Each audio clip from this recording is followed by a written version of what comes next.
До інших тем. Земельний тиждень у парламенті. Завтра депутати продовжать розгляд поправок до законопроєкту про ринок сільгоспугідь. Сьогодні ж на погоджувальній обговорювали план своєї роботи, поки депутати планують розглядати усі правки, а їх понад 4 тисячі. Тому розгляд законопроєкту може затягнутися на кілька місяців. Які правки викликають найбільше занепокоєння у депутатів? І чи залишиться субсидія у власників землі, які захочуть продати пай? Дар'я Сметанко розповість. Відзавтра депутати продовжать розглядати правки до закону про обіг сільськогосподарської землі. А їх, я нагадаю, понад 4 тисячі. Минулого пленарного тижня встигли пройти лише 216. У фракції більшості запропонували пришвидшити роботу. Якось рухатись, можливо, трошки інтенсивніше. У нас дуже багато роботи, дуже багато законів економічних, дуже багато законів антикорупційних. Та опозиція не збирається відступати від своїх правок. Хвилюють меншість, зокрема субсидії. Чи не втратять їх ті, хто збирається продати земельний пай? Обов'язково це питання треба врегулювати на законодавчому рівні. І до розрахунку по нарахуванню субсидії не повинні йти доходи від продажу землі. У «Слузі народу» заспокоюють, над тим, як залишити пільги, вже працюють. Треба внести зміни в порядки Кабміну. Це питання з минулого тижня обговорюється. Дійсно, таке питання є, і воно, я думаю, вирішиться в найближчий час.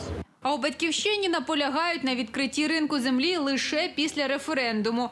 У «Європейській солідарності» вимагають обов'язкової перевірки походження коштів і кінцевих власників ділянок. Мінімальна ціна, яка сьогодні встановлена, селяни не будуть за таку ціну продавати землю. Але це робиться для того, щоб розбазарити державну землю. Ми категорично проти цього і вимагаємо від вас поставити тут запобіжники. Ніяких іноземних банків, ніяких іноземних впливів. Як тільки з'являються юридичні особи, ми ніколи не будемо знати, хто реальний контролер цього. Першочергове право повинні отримати ті фермери, малі і середні, які на цій землі працюють. Усі правки розглядатимуть відзавтра. І якщо не домовляться про голосування пакетом, то закінчать за підрахунками «Слуг народу» не раніше, ніж у середині квітня.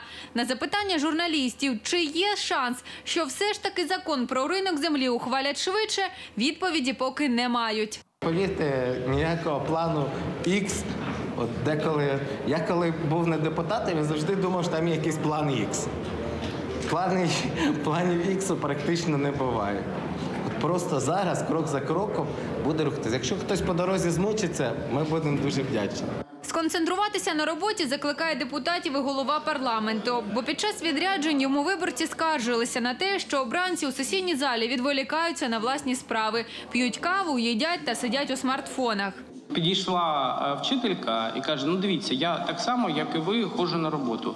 У мене робочий день рідко коротший, ніж день роботи народного депутата в Верховній Раді. У мене немає часу, коли я перевіряю зошити, коли я спілкуюся з батьками, з дітьми, займатися власними справами.